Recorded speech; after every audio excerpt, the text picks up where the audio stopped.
গরু, ছাগল, হাঁস, মুরগির মতো, পশু পাখির মতো যদি মৃত্যুটাই শেষ হয়ে যেত তাহলে তো বেঁচেই যেতাম।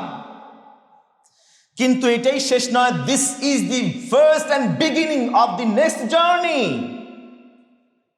You have started a new and eternal journey forever, forever. That journey has no end line.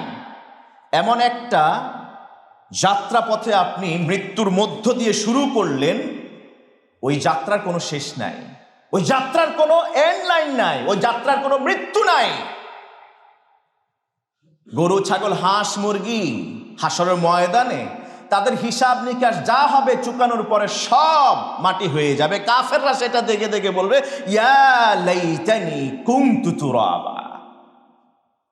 তাকায় দেখবে একটা গরু শিং দিয়ে আর একটা গরুকে আঘাত দিয়েছে। আহকামুল হাকিমিন ওই মাজলুম পশুটাকে বলবেন জালেমের বিরুদ্ধে তার প্রতিশোধ বদলা নেবার জন্য একটা ঠিক সেই মাপে গুতা মারবে শিং দিয়ে, যেই মাপে পৃথিবীতে তাকে আঘাত করেছে। যখন বদলা নেওয়া শেষ, হঠাৎ মাটির সাথে মিশে যাবে।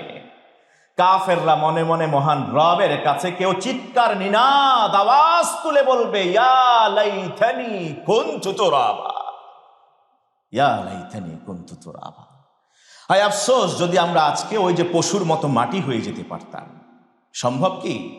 সুম্মা তুরাদ্দুনা ইলা আলিমিল গায়বি ওয়াশ শাহাদা, তোমাদেরকে উপস্থাপিত করা হবে এমন এক রবের কাছে যিনি গোপন প্রকাশ্য সবকিছুই জানেন।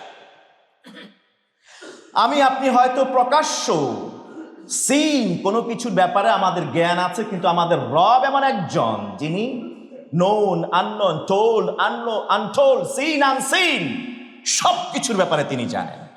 ওনাকে আলিমুল গায়বি ওয়াশ শাহাদা বলা হয়।